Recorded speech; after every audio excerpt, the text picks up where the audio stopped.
bienvenue à cet atelier sur les activités d'enseignement et le développement des compétences. Mon nom est Sylvie Léveillé, je suis dans le fond enseignante dans le domaine de la bureautique et conseillère en formation pour la formation continue du Cégep de Trois-Rivières. Tu baignes dans l'approche par compétence depuis près de 10 ans. Moi, mon nom, c'est René Tousignan. Je suis conseiller pédagogique au Cégep de Trois-Rivières. J'ai enseigné aussi 20 ans en technique de génie mécanique au Cégep de Trois-Rivières. J'ai étudié au Cégep de Trois-Rivières. Je baigne dans l'approche par compétence depuis, écoutez, 1997 environ, où j'ai commencé à développer des programmes par compétence. Donc, on est vraiment dans cette dynamique-là. Sylvie et moi, on est dans cette dynamique-là depuis longtemps. Ceux qui avaient regardé le petit programme, il y avait un texte, un résumé de notre présentation, puis ça disait cela. L'approche par compétence, le remède de la dernière décennie pour sauver les programmes d'études de l'écueil de la seule transmission des savoirs. C'était un peu des prémices à l'époque qui justifiaient l'approche par compétence. Donc, ça, c'était comme la question qu'on voulait résoudre. Qu'en est-il réellement dans le quotidien des enseignants et enseignantes, formateurs, chargés de cours, chargés de cours, qui, bien malgré eux, se sont vus embarquer là-dedans? Avons-nous vraiment trouvé la bonne voie? C'est la question à laquelle on va tenter de répondre bien humblement au cours de cette période-là. On aimerait ça que vous vous présentiez. Simplement, rapidement, votre nom, votre fonction et votre institution. Julie Daou, Collège La Flèche. Je suis enseignante au régulier, par contre, pas aux adultes. C'est pas un défaut.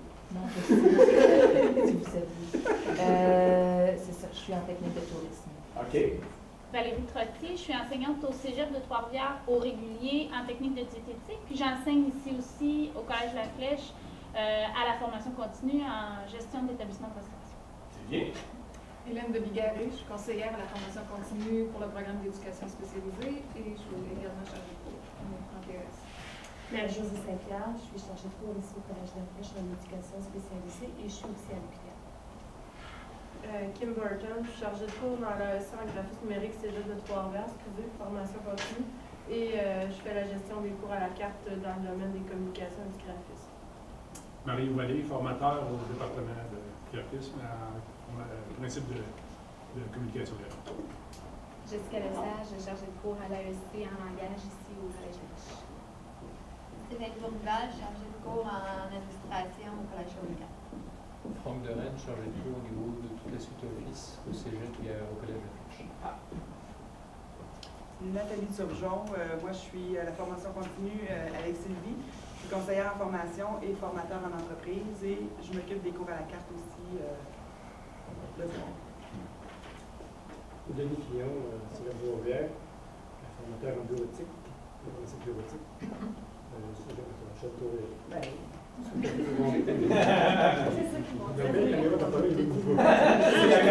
C'est la caméra qui est dispose. Merci, Denis. Marc-Claude Plante, chargée de cours en tourisme ici au Collège La Flèche et formatrice à la formation continue du Collège La Flèche aussi. Hélène Beaubien, enseignante en psychologie au Cégep de Trois-Rivières. Bernard Roberge, formation continue, contrôle de matériaux, génie civil. Cégep de Trois-Rivières. Voilà. Avec Thérèse Uniga, chargée de cours, Cégep de Trois-Rivières, dessin et surveillance en génie civil. OK. Sébastien Comtois, chargé de cours en philosophie ici au Collège La Flèche. OK. Yacine Edouard-Acadé, responsable du secteur web et multimédia, Cégep de Trois-Rivières, et chargé de cours aussi dans tous les cours qui touchent le web et multimédia. Belle variété, belle diversité. Donc, cet atelier aujourd'hui, au niveau des objectifs, l'objectif de l'atelier, c'est d'illustrer les produits de l'approche par compétence. On va démystifier aussi l'approche par compétence. Reconnaître la connaissance qu'ont les chargés de cours de l'approche par compétence, régulier versus formation continue en lien avec le fameux questionnaire qui ont reçu et répondu. Et à la fin, bien, on devrait en principe en dégager des conclusions.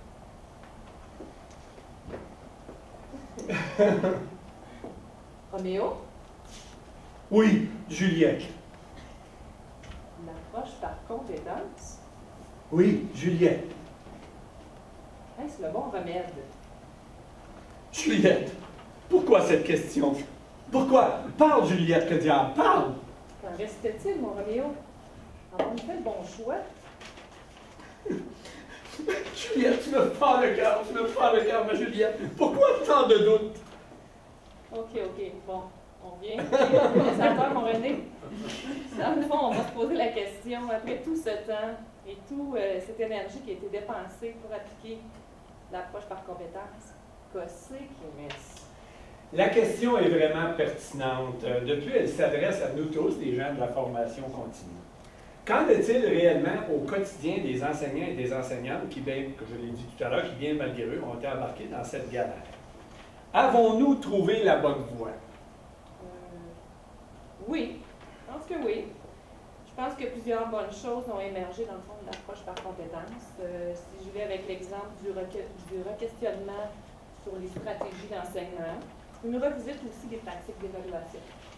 Stratégie, tu veux dire enseigner comme? Oui, genre ça, là. Le jeu, est-ce que c'est bon? Oui. Ah! Le jeu. Parfait! Jouons! C'est là qu'on vous embarque. Hein? Vous doutez bien qu'on n'était pas pour vous laisser comme ça statique. On va se séparer en deux gangs. On est 2, 4, 6, 8, 2, 4, 6, 8, 10. On pourra faire deux gangs de 9, chaque barre. On a un exercice à vous faire faire. Donc, on va avancer sur un exercice qui va se faire en 3 étapes. Vous allez travailler en équipe. Vous allez avoir du travail à faire. Puis après ça, on revient à chacune des étapes. On revient sur ce que vous avez fait. Évidemment, en notre bon rôle de formateur, on va peut-être corriger des choses, même si, comme adulte, vous connaissez beaucoup de réponses, mais quand même, on va faire le travail. Donc, s'il vous plaît, vous allez vous séparer en deux. Vous pouvez vous lever debout parce que vous allez travailler chacun au mur. Chaque équipe va travailler au mur. 2 équipes seulement, on n'avait comme pas privé à avoir dans le monde, donc on est en 2 équipes. On va avoir 2 équipes de 9 personnes. Donc, il y a une personne qui devrait migrer vers la gauche. Oh, il y en a 2 qui migrent. Je suis habitué de migrer. Pardon? Toi, tu étais habitué de migrer. Ce serait intéressant que dans chaque équipe, il y ait un animateur, un coordonnateur d'équipe, parce que vous êtes beaucoup de personnes, donc il y a une personne qui va coordonner. On lève la main qui veut coordonner. Mario veut coordonner, c'est parfait. Est-ce qu'on a une autre personne à nommer dans votre équipe qui va coordonner? Ah voilà, Madame Daou va coordonner cette équipe-là. Alors, on va faire les... Donc, on a formé 2 équipes. L'approche par compétence. L'approche par compétence, c'est quelque chose qui part de 2 situations qu'on a déjà mis au tableau. Il y a une situation au début sur votre gauche, chacun sur votre gauche, chacun sur votre tableau. Il y a une situation qui est une fonction de travail en entreprise. Plus loin, en quelque part, il y a des cours qui se donnent en classe à la droite immédiatement. Entre les deux se déroule un certain nombre d'étapes. Mais chaque étape produit des choses. Donc, à chaque étape, on a un produit qui est créé. Un document, la plupart du temps, c'est des documents qui portent un certain titre. Sur les petites feuilles en bleu que vous avez derrière vous avec les gommettes, vous avez le nom de ces produits-là que je vous invite à disposer de la manière la plus chronologique possible entre la fonction de travail et les cours en classe. Donc, vous faites un travail d'équipe pour disposer ça. Quand vous serez suffisamment avancé, on arrêtera et on regardera qu'est-ce que ça donne. Ça va, les consignes sont claires? Oui, monsieur. Allez-y. Oui, mais René, à quoi ça sert? Ah, c'est ça. Bonne question.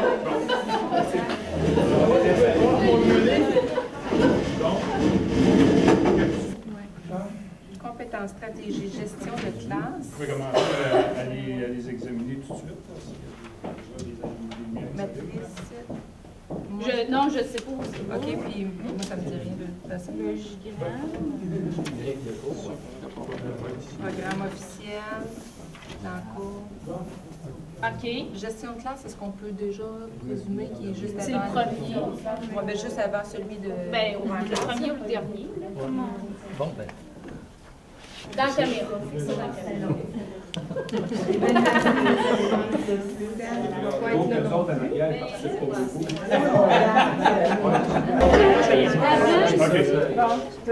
Oui, t'as raison. Celui-là serait le plus proche possible de la fonction de travail, j'imagine.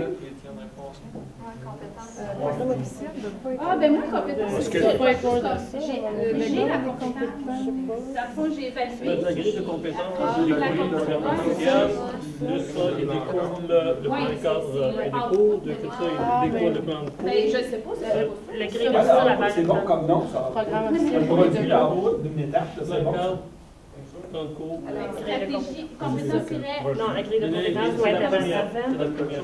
Pourquoi Celle-là, c'est comme la. petit numéro dessus? Non, mais après, On pourrait faire ça avec un Non, crayon. celle-là, Celle-là, celle-là, c'est la celle-là. plus approche possible de façon scolaire. Bon. Il y en a 11. OK. Donc, est-ce qu'on On tente, commence par le Oui, premier. mais ce que tu disais, là, tu le places. est-ce qu'on tente on va tenter Dans le fond, on a le plan un scénario, là? Comme ça, plan cadre, grille de cours, et après ça, il y en a ça comme ça. OK. Grille de compétences, normalement, elle découle avant le programme de compétences. J'ai l'impression que c'est peut-être comme un modèle de travail.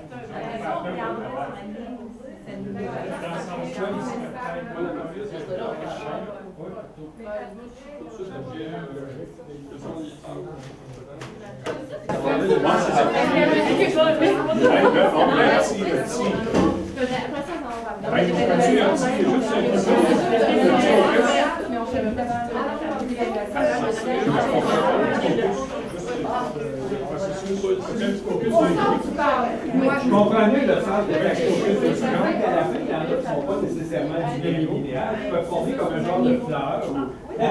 C'est ça. OK, on peut faire des fleurs. On va faire des fleurs, Wow, faut que je fasse attention à ta caméra. C'est dangereux. Non, mais je propose que si on les met comme on les a fait, en ligne comme ça, ce qui va nous permettre de prendre du recul, de regarder dans l'ensemble, puis après, de placer les compétences qu'on doit faire. Selon la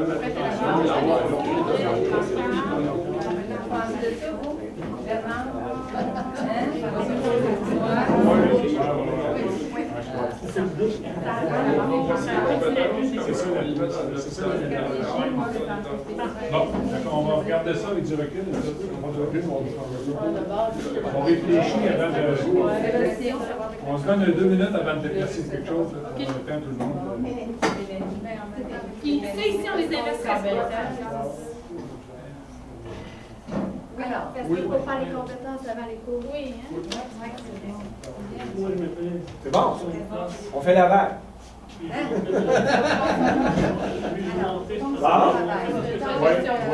ça, je suis d'accord. Êtes-vous d'accord? S'il y en a qui ont un doute sur les changements qui se font, faites signe tout de suite. C'est la démocratie qui doit le nommer. C'est ça. À condition la démocratie dirige. Oh, c'est ça, une démocratie autocratique. On peut faire les relations entre les débats. Les objections? Moi, je pense que la séquence du fin est quand même pas pire. C'est ici. Avec l'explication que tu donnes. Probablement dans le sens où c'est comme un plan, un pattern de. Bon, bien, sur ça, mais sur quel travail d'équipe exceptionnel, ça, c'est OK, c'est bon. On va se réasseoir. On va faire un bout, de replaçage. Allez, on fait une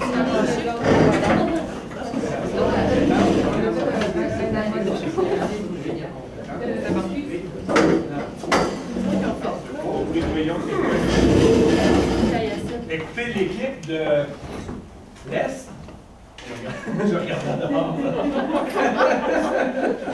Hein, Sylvie, l'équipe de l'Est, ça va bien. Ça va bien. On aurait pu faire une fleur au bout, là, mais ça va. Au niveau des étapes, vous êtes dedans. L'équipe de l'Ouest, de travail, opération, compétences. En fait, je ferai une petite. Où vous avez mis le programme officiel. Donc, en fait, on peut tasser ça ici. Ces deux-là peuvent se mettre dans le même ordre. Voilà, on fait ça comme ça. Bon, maintenant, en tout cas, vous étiez très très proche. Puis ce ce qui me plaît là-dedans, c'est qu'intuitivement, on a entendu parler d'un paquet de choses, même si on n'a pas participé, certainement que chacun d'entre vous n'avait pas participé à chacune de ces étapes-là. On en a entendu parler ici et là. Et effectivement, que ça donne ce déroulement-là. Donc, effectivement, qu'à la fin, le cours en classe, là, il y avait ce qu'on appelle, nous, des produits. Je vais laisser Sylvie parler de ce cours-là. Mais l'approche par compétence, c'est une méthode de transformation. C'est une méthode qui transforme les concepts. On prend des informations d'abord sur le marché du travail.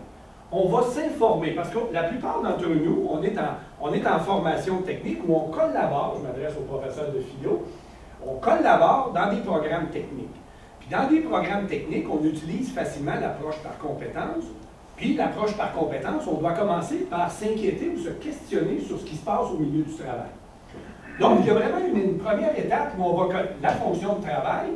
On part d'une fois. Puis là, cette première étape-là, on définit le plus clairement possible la fonction de travail. Ça peut être des questionnaires, un AST, ça peut être toutes sortes de moyens qui nous font déterminer les tâches, les opérations, les habiletés, les attitudes, etc. Puis pour chacune des tâches, on va chercher le contexte de réalisation, les critères de performance. Donc ça moi, c'est une de mes spécialités, ça, en approche par compétence, c'est d'aller chercher ces informations-là. À la fin, là, ici, là, on a un profil de travailleur, on a un profil de tâche de travailleur. On doit effectuer une première transformation. C'est là le défi de l'approche par compétence que vous, enseignants, qui êtes ici, n'êtes pas nécessairement témoins. Mais on doit transformer le plus rationnellement possible. On fait une première transformation ici des tâches, attitudes, habiletés, etc., en compétences. Donc ici, puis là, il y a un processus rigoureux qui reste un processus... c'est pas comme diviser 2 par 4 par 2. C'est un processus de perception, c'est un processus de discussion, c'est un processus... Bon. Donc, on fait ici, on transforme en compétences. Le cahier de compétences forme une compétence, c'est un document qui décrit vraiment une compétence en éléments, etc. On forme un programme officiel, on met ça ensemble, c'est un programme, un cahier, oui. Est-ce que c'est ça qu'on appelle le devis? Oui. Ça vaut la peine de faire une petite suite à ton commentaire. Pour les programmes réguliers, ce programme-là, il est fait au ministère de l'Éducation. Pour l'éducation des adultes, la formation continue, ce programme-là, en réalité, il est fait plus, il est plus local. Donc, le ministère de l'Éducation, il produit un cahier de programme. C'est des compétences. Ensuite de ça, nous, on reçoit le cahier de programme, c'est encore des compétences. On est encore en train de manipuler des compétences. On utilise un certain nombre d'outils pour placer les compétences dans un bon ordre, dans un ordre logique. On commence ici à penser enseignement. Alors qu'ici, on ne pensait pas enseignement, on pensait fonction de travail. On réfléchit, même ici, on réfléchit fonction de travail. Quelles compétences doit posséder la personne pour être capable de réaliser et de faire ces opérations-là, ces tâches-là. Donc ici, on commence à réfléchir classe, puis ça nous donne un ensemble de compétences qui sont placées d'une manière chronologique et logique. On fait après ça une autre transformation, puis là on arrive dans le domaine de Sylvie. On fait une deuxième transformation de compétences à cours. Dans le fond, après la grille, dans le fond, le logogramme et toutes les compétences, il va y avoir la grille de cours. Les cours sont présentés par session. Un cours peut contenir, dans le fond, il y a une compétence qui peut se passer sur un cours, sur 2 cours ou sur plusieurs cours. Donc, c'est pour ça qu'après ça, c'est divisé en grille de cours pour les visualiser par session. Ensuite, pour chacun des cours, il va y avoir un plan de cadre. Vous avez probablement peut-être déjà travaillé votre plan de cours à partir d'un plan de cadre. Peut-être que non, peut-être que vous avez dû arriver, donner votre cours avec un plan de cours déjà monté. Mais non. Dans le fond, il y a un plan de cadre, puis ensuite, on conçoit le plan de cours pour répondre au plan de cadre. Et dans le fond, le plan de cours, là, on les a mis comme ça, mais je vois aussi de l'autre côté qu'ils ont alterné un petit peu. Au niveau du plan de cours, avant d'arriver en classe, bien, on peut préparer une stratégie, préparer de la gestion de classe, façon de parler. Là, des fois, on va réagir rendu sur le vif, là, mais en action. Mais il y a aussi la gestion de classe. Et les stratégies d'enseignement, stratégies d'apprentissage qu'on va pouvoir développer en classe. Donc, ce sont les produits, j'ai aimé tantôt le terme, les outputs qui a ça, je ne sais pas qui, là, mais C'est bien, c'est le output dans le fond. J'ai bien aimé ça, ça explique clairement. Donc, c'est les produits dans le fond, dans la première finalité. Mais là, on ne vous laissera pas là. Il faut quand même continuer. C'est pas fini, ça, ça se peut pas. C'est pas fini. Les équipes, vous vous relevez. Vous laissez ça. C'est placé dans le bon ordre. Donc, on a placé ça dans le bon ordre. Ces produits-là, certains de ces produits-là, pas tous, mais certains de ces produits-là ont des caractéristiques particulières. Donc, des éléments qui les composent qui sont particuliers, qui sont particulièrement intéressants d'un point de vue approche par compétence. On en a mis ici, donc on a nommé un certain nombre de caractéristiques qu'on doit rapprocher ou coller à certains des produits qui sont là. Donc, on vous demande de réfléchir à ça, de regarder à quel endroit, à votre point de vue, le nom de la caractéristique qu'on a mis, à quel endroit il peut s'accrocher là-dedans. On fait 10 minutes là-dessus. Est-ce que c'est clair? Oui. Certains en ont, certains n'en ont pas, puis certains en ont plusieurs. Ce n'est pas tous les produits qui ont des caractéristiques.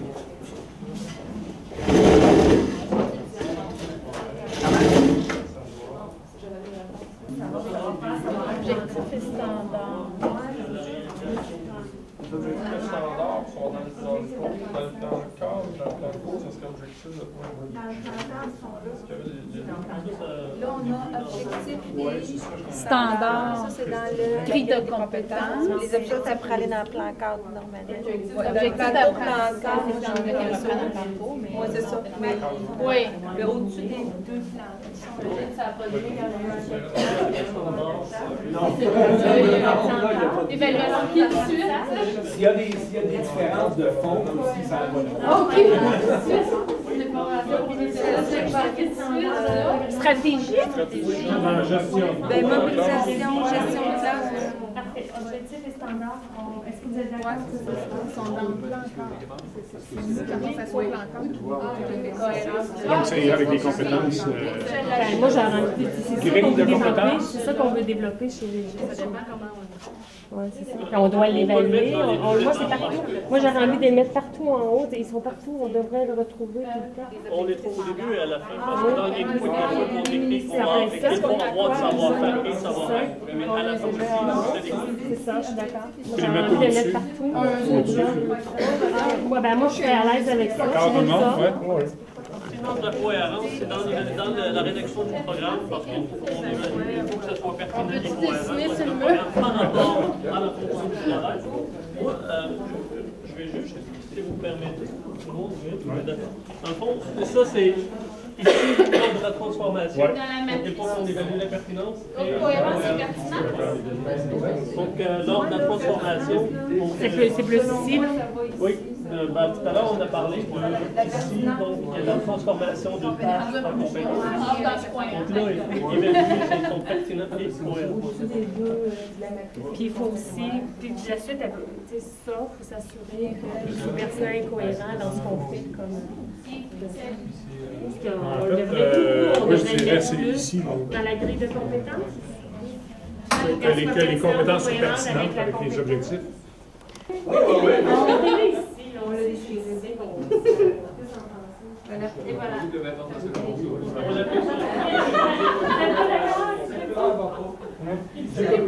On avait mis là pour. C'est bon. Dans ce segment-là. OK, on peut s'asseoir. On peut s'asseoir. Là, on va vous demander un peu d'explication, par exemple, avant de vous donner la clé du succès. Bon, est-ce qu'il y a quelqu'un dans l'équipe de l'Est qui peut expliquer les choix? Donc, savoir, savoir-faire, savoir-être. Pourquoi là? Je ne sais pas qui parle. C'est pas porte-parole est parti. Quelqu'un peut expliquer pourquoi vous avez mis savoir, savoir-faire, savoir-être là? Parce qu'elle va... Hein? Par rapport aux habilités, tâches et tout ça, c'est de savoir qu'est-ce qu'on va pouvoir transmettre au niveau de... Une personne professionnelle ou du travail, vraiment, qu'est-ce qu'on cherchait chez la personne au niveau des attitudes, donc ça réfère au savoir-être beaucoup, le technique, donc le savoir-faire. On identifie ça, à partir de ça, on extrait les compétences. Parfait. Je dis parfait, je comprends. Mobilisation, je veux savoir pourquoi vous avez mis mobilisation là. C'est les stratégies qu'on a développées qui vont permettre de mobiliser, dans le fond, le groupe ou chacun des étudiants. OK, donc vous l'avez vu en termes de mobilisation de groupe, ce qui n'est pas mauvais, hein? C'est ça. Comme idée, c'est pas mauvais. C'est ça qui est amené. Oui, effectivement. On l'a plané. Intégration, vous l'avez vu là, au. Je ne dis pas que c'est mauvais, hein? Je ne dis pas que c'est mauvais. Le concept d'intégration, c'est un concept qui peut se coller partout, mais dans l'approche par compétence, c'est une caractéristique qui, à notre point de vue, à nous, se colle en quelque part. Mais vous c'était parce que dans l'évaluation des apprentissages, on vérifie l'intégration des savoirs. C'est bon. Vous, maintenant, non, vous, je veux savoir l'imputabilité. Ça ne va pas trop la mettre. Ça n'est pas trop. Il y avait on peut se placer un peu partout. On se sent responsable. J'aime ça, on se sent responsable. C'est bon, ça. Vous autres, l'équipe de l'Ouest, expliquez-moi mobilisation, intégration, c'est un peu la même... C'était en fonction, justement, qu'en termes de stratégie d'apprentissage, de cours en classe, un peu tout ça, c'est là que la mobilisation est importante, l'intégration des concepts. Donc, la mobilisation, dans quel sens vous la... Mobilisation de tous les apprenants. OK. Mobilisation du groupe. Oui, du groupe. OK, d'accord. Imputabilité, vous avez eu de la misère aussi avec. Oui, mais imputabilité, en fait, c'est au moment où il y a un plan de travail à faire, un plan de grille de cours, c'est autour de ça. Là. On était ambigu un petit peu, c'est pas dans ce secteur-là. En fait, là, on dirait, c'est ça. Pardon? Je n'ai pas compris. Ce qui est prescrit puis ce qu'on doit faire. Ah, OK. OK. Bon. Je vais les redéplacer en expliquant qu'est-ce qui m'anime derrière, qu'est-ce qui nous anime derrière. Je veux que vous compreniez quand même que le terme mobilisation et intégration, vous l'avez vraiment très bien utilisé. Vous l'avez utilisé d'une manière qui est tout à fait correcte dans ce sens-là. Mais pour une personne qui a vécu l'approche par compétence tout le long, il y a des endroits où ces concepts-là particuliers apparaissent à un moment précis. Par exemple, je vais commencer par les savoirs. Tu peux, Sylvie, tu pourrais faire apparaître, non, faire apparaître l'autre diapo. C'est bon. Comment? Non, c'est pas grave. Donc, ça arrive. En fait, les savoirs, savoir-faire, savoir-être, oui, Yacine. Est-ce que juste on peut expliquer pourquoi on les a positionnés comme ça? Oui, ben oui, c'est vrai, j'avais oublié de vous le demander. Excuse-moi, Yacine. Est-ce que je peux me permettre de... Oui. Dans le fond, nous, on a pensé à savoir-être, savoir-faire en deux parties. La première partie, par rapport à la tâche et opération, habileté, attitude, dans le fond, on conçoit donc qu'est-ce que cet apprenant-là doit avoir selon la fonction du travail, mais ça, c'est dans le input, selon ce qu'on a dit tantôt, mais aussi dans le output. Donc, il faut développer le savoir-être, le savoir-faire, finalement, le savoir. Donc, deux parties. OK. C'est ça, on les a placés. OK. La première fois qu'on commence, quand on développe des programmes par compétences, la première fois où on commence à s'arrêter sur le concept de savoir, c'est des connaissances. Savoir-faire, c'est des habiletés cognitives, perceptuelles, etc. Puis des savoir-être, des attitudes, des comportements. La première fois qu'on commence à s'arrêter à ça, c'est quand on fait cette première transformation-là ici. Donc, ces gens-là ici, ils vont nous en donner des habiletés et des attitudes. Mais nous, on commence, quand on fait cette première transformation-là, on essaie de ramasser ça autour de quelque chose qui se tient, qui s'appelle une compétence. Puis là, on commence à ramasser nos savoirs, nos savoir-faire, nos savoir-être. Puis je sais très bien qu'après ça, tout le long du programme, ici en classe, vous avez des moments où c'est uniquement un cours magistral qu'on transfère des savoirs. Puis il y a d'autres moments où vous vous engagez dans les savoir-faire, où on commence à développer des habiletés chez l'étudiant. Puis on essaie de travailler, Mélanie, les attitudes. Mais elle est en psycho, tu sais. Tu as eu des groupes tellement intéressants dans le domaine de la mécanique. Donc, c'est là qu'on commence à en parler. C'est ici aussi qu'on parle pour la première fois d'objectifs et standards. Parce qu'on dit qu'une compétence, c'est défini par compétence et c'est rédigé par objectifs et standards. Donc, quand vous avez une feuille de compétences, vous pouvez regarder à la fin, il y en a des compétences. Là. Une compétence, on voit objectif, standard, puis ça se décline de cette manière-là. C'est qu'à partir du moment où on a un titre de compétence qui nous apparaît regrouper des savoirs, savoir-faire, savoir-être, un titre qui nous donne une impression que la compétence a une ampleur correcte, qui permet la mobilisation, entre autres. Donc, à ce moment-là, on la décline, cette compétence-là, en objectif et standard. Une compétence, c'est un ensemble intégré de savoir, savoir-faire, savoir-être. Donc, c'est ici la première fois qu'on parle d'intégration.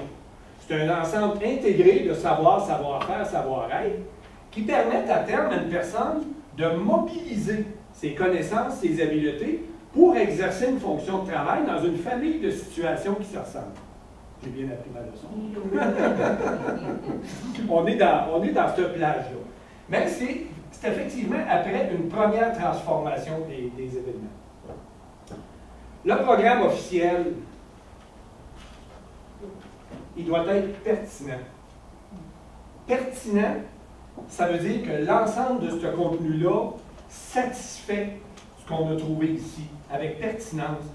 Il n'y en a pas trop, il n'en manque pas, c'est, si possible, juste correct, sachant très bien que quand on développe des programmes, des DEC, qu'on inclut à l'intérieur de ça, parce que je pense toujours à notre collègue de philosophie, qu'on inclut de la formation générale, parce qu'on a besoin de développer des savoir-être, on a besoin de former un individu. Ça va? Donc, on est dans la pertinence, puis la cohérence. La cohérence est au niveau de la grille de compétences. La cohérence peut aller beaucoup plus loin aussi. La cohérence, c'est de s'assurer que le chemin qu'on parcourt, il se fait dans le bon sens. Il n'y a pas de chevauchement, il n'y a pas de coupure. C'est cohérent tout ça. Ça se fait dans le bon sens. L'acquisition des savoirs, l'acquisition des habiletés, tout ça, on intègre beaucoup plus vers la fin d'un cours, vers la fin d'un programme, etc. C'est bien? Oui. Dans le fond, au niveau des objectifs d'apprentissage, au moment où on les voit pour la première fois apparaître, c'est au niveau des plans de cadre.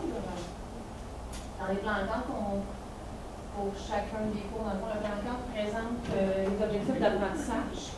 Et pourquoi on les met là, c'est pour s'assurer que par la suite, il va y avoir les plans de cours, ils vont être uniformes aussi.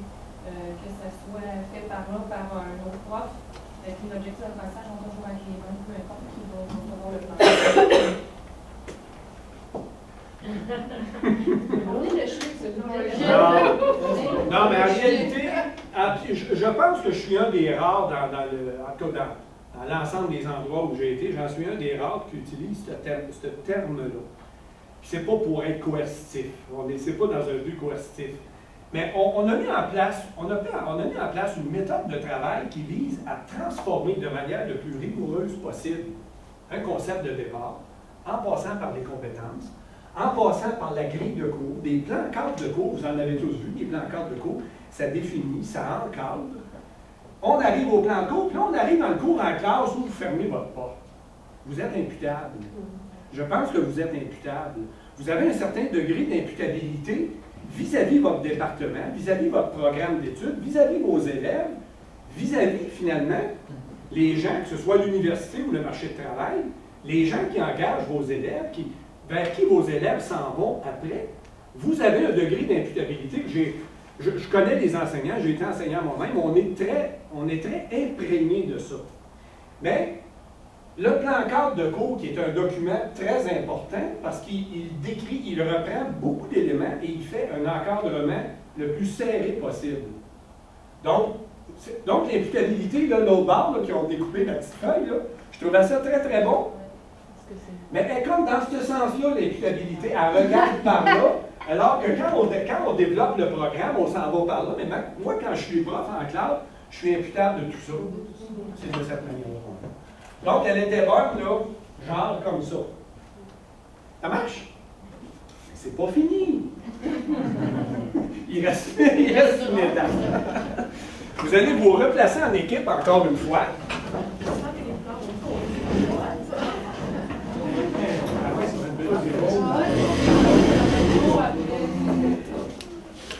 Je pense que c'est plus facile, celui-là.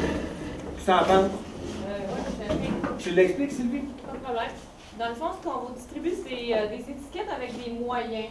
Dans le fond, c'est des moyens, vous allez pouvoir les lire. Il y en a peut-être des bons, il y en a peut-être des moins bons. Donc, d'où les rouges et verts.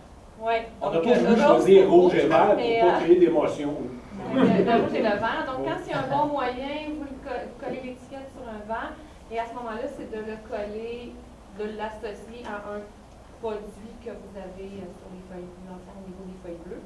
Et si c'est un moyen plus ou moins bon, à ce moment-là, vous pouvez utiliser le rose. Donc, il faut placer tous les moyens.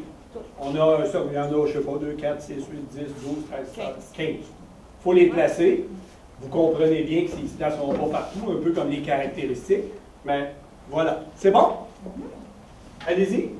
La petite tablette. Puis s'il vous reste des post-it roses, Sylvie, elle veut les récupérer.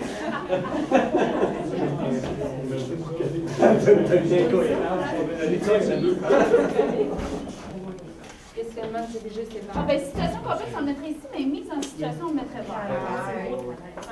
On marche en mise en situation, mais trop complexe. Constante, c'est la on va les verser ensuite, on va juste... Intervention constante, c'est la même chose qui va se poser comme...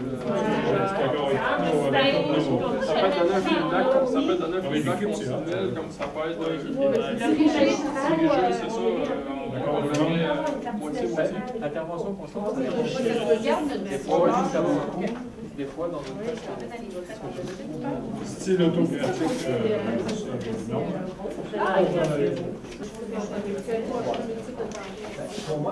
Prof super cool, ben, c'est gestion de classe.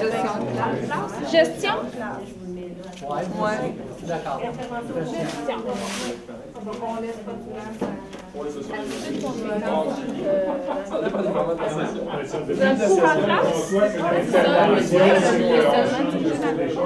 Dans l'intervention, c'est pour s'assurer que...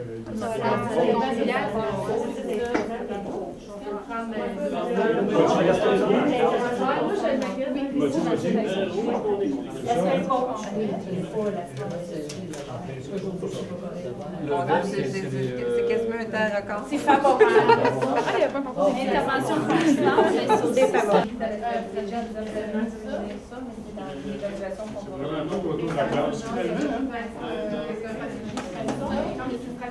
Attitude conséquente. Apprendre des choses. Oui, très. Oui, travailler des comptes ensemble. Mais moi, je sais pas, vraiment, ça leur fait. Oui, mais je pense que ça leur fait pas nécessairement apprendre beaucoup de choses, mais ça leur fait intégrer les choses qu'ils ont appris. C'est ça qui leur permet de faire des liens entre quelque chose et quelque chose d'autre.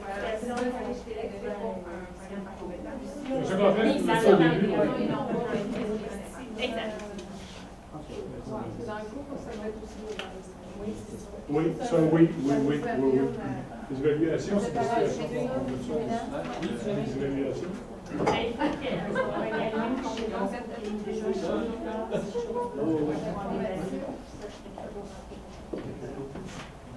Donc, ici, en même temps, là.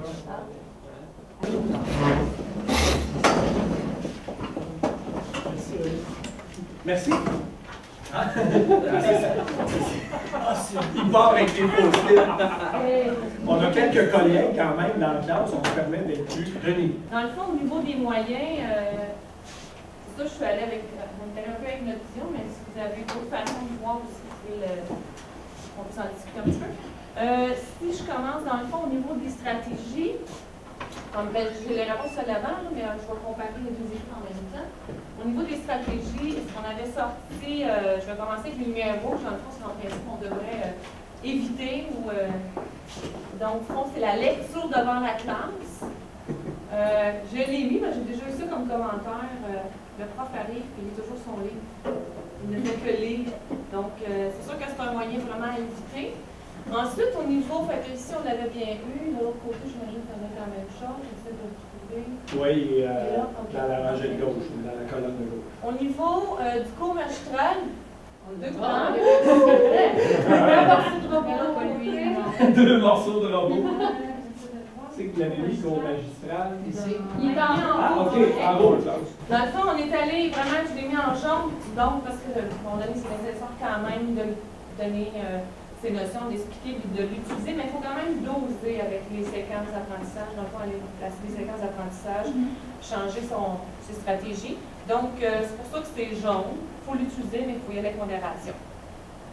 Ensuite, au niveau des stratégies, nous, ce qu'on avait placé, là, je décolle ou je colle, mais je peux peut-être y aller quand même avec le tableau. Au niveau des stratégies, il y avait l'utilisation du portfolio, le questionnement dirigé, le travail d'équipe. Quand on parle de stratégie, ce n'est pas nécessairement juste les stratégies d'enseignement, mais ça peut être aussi les stratégies d'apprentissage. Donc, le portfolio, c'est pour cette raison-là qui avait été placé là, au niveau d'une stratégie d'apprentissage pour l'étudiant. Au niveau du questionnement dirigé, puis travail d'équipe. Ça vaut pour les stratégies. Oui. C'est ça de visualiser. Ben là-bas, ils ont mis mise en situation. Il y a effectivement des. Il y a des termes là-dedans qui peuvent relever autant d'une stratégie que d'un exercice d'évaluation. Donc, mise en situation, je pense que les gens, surtout si vous l'avez mis, mise en situation, vous l'avez mis en vert. Oui, ouf! Ils l'ont mis en vert, c'est ce qui est bon. Au niveau des évaluations, donc l'évaluation des apprentissages, bien, on en a ciblé deux, là, qu'on a mis vraiment la lumière rouge dessus. Les fameux questionnaires vrai ou faux, facile à corriger, rapide pour l'enseignant, mais pour l'étudiant, on n'est pas certain d'aller le chercher. Dans le fond, on ne peut pas aller vérifier si vraiment. Qui peut me dire pourquoi vrai ou faux, finalement? C'est bon, la question est déjà tendancieuse, est déjà coulée. Mais encore. On évalue la mémoire. Oui. On évalue uniquement des savoirs. Ce n'est pas nécessairement à rejeter complètement du revers de la main. Il peut y avoir des micro-exercices en classe. On peut lancer une affirmation en classe et dire est-ce que c'est vrai ou c'est faux à votre point de vue. Là, ça devient. On est en train, parce qu'à un moment donné, on doit en transmettre des savoirs. Là. Mais faire une question d'examen, un examen sommatif en vrai ou faux, c'est pas où est nul, ben. Surtout qu'on a 50% aussi de chances de répondre. C'est ça. Oui, il y a été un élève un peu tannant, effectivement. Hein. Quand tu as des questions à choix multiples, un crayon plomb, il y a 6 côtés là-dedans, il faudra vous le faire rouler. Continuez. Ainsi que les questions à choix multiples, c'est la même chose dans le fond. On arrive vraiment au même résultat dans le fond. C'est pas une bonne façon de vérifier l'apprentissage de nos étudiants. Au niveau des lumières vertes, donc situation complexe, mise en situation, question en développement. Je vais juste classer peut-être le contexte de situation complexe pour moi, ironique, parce que je pense que de l'autre côté, ça a été placé rouge. Nous, la situation complexe, c'est vraiment au niveau, quand on arrive plus avancé dans un cours sur l'intégration des notions, on arrive à la fin, qu'on va aller vérifier avec une situation qui va demander plus d'analyse. C'est plus dans ce contexte-là qu'on a mis ce terme. Le complexe, en réalité, il se rapprochait beaucoup de la mobilisation ici. Donc, on le fait tous instinctivement, surtout dans les programmes techniques. À la fin d'un cours, on cherche des exercices qui forcent l'élève à. On peut même faire des mises en situation où les gens vont faire preuve de savoir-être, etc. Donc, la situation complexe était à ce niveau. Au niveau de la gestion de classe, donc, on avait placé le mot prof super cool et le style autocratique. Donc, lumière rouge. Donc, je me souviens, j'ai suivi une formation où ils nous avaient demandé qu'est-ce que tu recherches en classe, qu'est-ce que tu aimerais. Et il y avait des enseignants, les nouveaux. J'aimerais me faire aimer par mes étudiants. Donc, le principe de se faire aimer est super court, mais ce n'est pas nécessairement la meilleure attitude à avoir en classe. Le style autocratique, qui est complètement l'inverse. Au secondaire, j'avais un professeur, le premier cours pour s'imposer, se faire un coup de poing sur la table. Non, c'est ça. Non, pas vraiment. Non, ça. Et au niveau des 3 lumières vertes, donc les attitudes conséquentes, l'atmosphère conviviale et les interventions constantes. Constantes ou régulières, en tout cas, les lumières vertes, là-dessus, pas nous a mis, on nous a classé de ce côté-là. Les attitudes conséquentes, dans le fond, si on établit des règles de classe ou il faut quand même apprendre à les respecter. Au niveau de l'atmosphère conviviale, placer les étudiants dans une atmosphère pour les aider au niveau de l'apprentissage. Et les interventions constantes, c'est dans le contexte, ne pas laisser plus, je vais aller à l'extrême, mais ne pas laisser aller la carte. C'est vraiment, si j'ai accès au je le faire constamment, sans nécessairement intervenir pour tout, mais vraiment faire les choses. Eux, ils l'avaient mis en rouge et vert. Justement, c'est ce que j'allais dire, c'est que c'est comme l'inverse. C'est comme aussi ne pas toujours être en train de laisser explorer. Laisser explorer. Oui, eux autres aussi, ils l'avaient mis en rouge et vert, effectivement. Tout à fait. Tout à fait. Il y en a qui laissent toujours flaconner, c'est plus pour vous, ne pas laisser déraper. Qu'est-ce qu'on doit retenir de ça, à mon point de vue, c'est que vous, là, si vous êtes la plupart, vous êtes des chargés de cours, des formateurs, des formatrices, la plupart, vous êtes ici. Vous êtes ici, c'est bon, une fois de temps à autre, de se remémorer, comme on vient de le faire aujourd'hui, ce qui se passe. Et ce qu'on découvre surtout, c'est que vous êtes quand même, en tout cas, Est et Ouest, là, vous étiez quand même assez près de la vérité un peu tout le long. Donc, ce n'est pas quelque chose qui vous est complètement inconnu. Il y a quand même beaucoup de travail à faire en classe. Les résultats réels de l'approche par compétence en classe, on les voit là-dedans. On les voit dans la gestion de classe, on les voit dans l'évaluation des apprentissages. Puis on pense que c'est important. Puis pour moi, l'imputabilité, quand vous faites tout ça, vous vous rendez imputable en respectant les cadres, en respectant un peu la manière dont ça a été fait. On a soumis, Sylvie et moi, il nous reste une petite partie à passer avec vous. On a soumis un questionnaire récemment aux enseignants. Ce n'est pas un questionnaire scientifique, ce n'est pas un questionnaire qu'on a développé d'une manière très, très scientifique. Ouais. On a questionné, on a voulu savoir, ça a été plus perceptuel qu'autre chose. On avait comment, Sylvie? On avait 25 questions, je pense? 39 questions. Sur 39 questions, il y en avait 35 qui étaient sur une échelle à choix multiples. On avait même des oui ou non. Faites qu'est-ce que tu fais pour ces Oui, c'est ça. Donc, on a fait une échelle pour connaître le degré de perception des enseignants. Puis, on avait 4 questions où ils devaient répondre. Puis, ce qu'on voulait, nous autres, on a envoyé ce questionnaire-là. Il y a eu plus d'étudiants, d'enseignants du régulier qui ont répondu que d'enseignants aux adultes. Je dirais que c'est environ 25 du régulier, puis environ 18-19 aux adultes qui ont répondu. On voulait un peu comparer la perception des deux, puis on voulait voir si le formateur, la formatrice à la formation continue, comment il se situait un peu en comparaison avec le régulier. À part les 4 questions où il devait répondre, les autres questions sont très perceptuelles. Donc, si on voulait continuer à creuser là-dedans, il faudrait bâtir un outil d'interrogation où on irait chercher des faits. Il faudrait être plus factuel.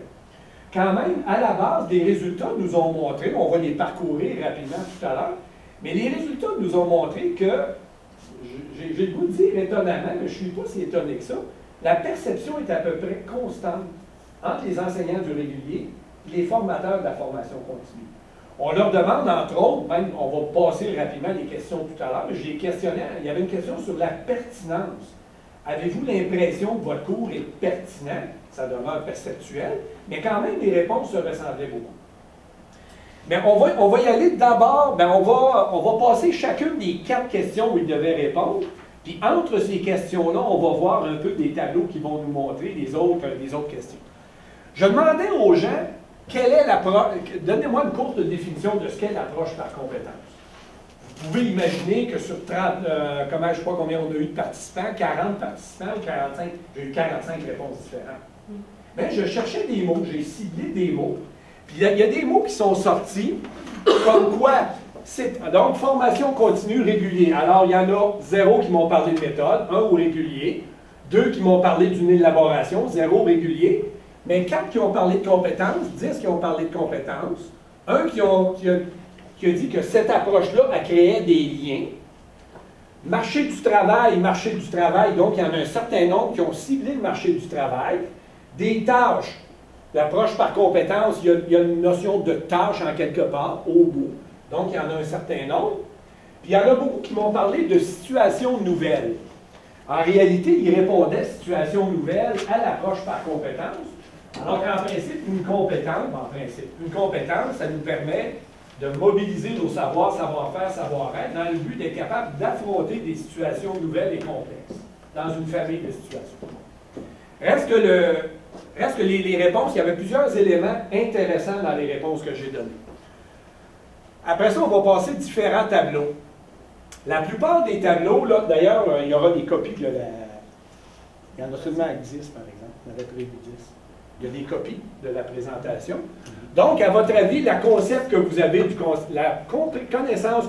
du concept d'approche par compétence est formation continue régulier. Donc, on voit, ce qu'on va voir, on peut faire dérouler les tableaux tranquillement. Donc, c'est quand même surprenant hein, comment ça se ressemble beaucoup. Évidemment, je répète que c'est perceptuel. Continue. Croyez-vous que l'ensemble des cours de votre programme couvre l'essentiel des besoins des nouveaux travailleurs? Bien, le suffisamment est très, très visible des deux côtés. Contact avec le marché du travail. Souvent, les chargés de cours de la formation continue sont déjà sur le marché du travail, donc c'est un deuxième travail.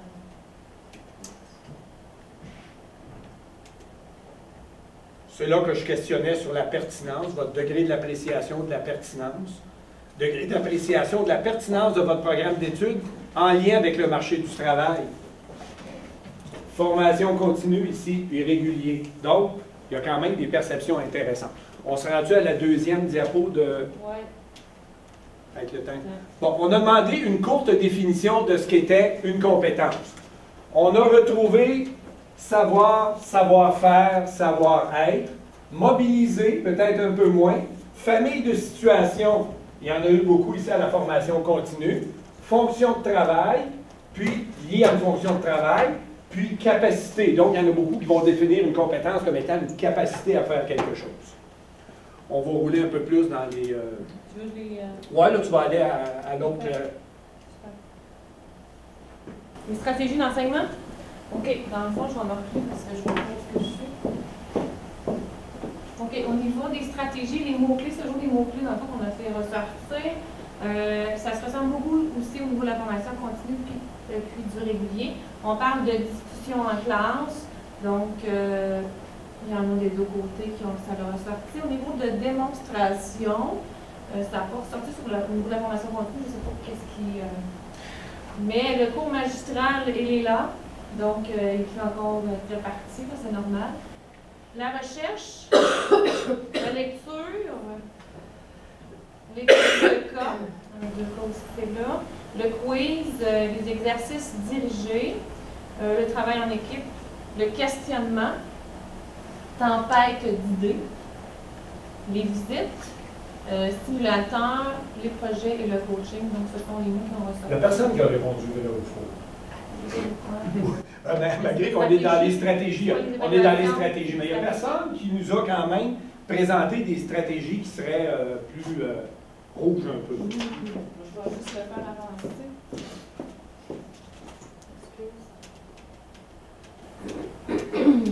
C'est grise. Donc, au niveau des nommer quelques qualités d'une bonne question d'examen, des questions précises. En principe, en tout cas, c'est pas grave. Ça a sorti dans les deux cas. Des courtes, des questions univoques, claires, authentiques. Moi, c'est un mot-clé, ça, que je retrouve.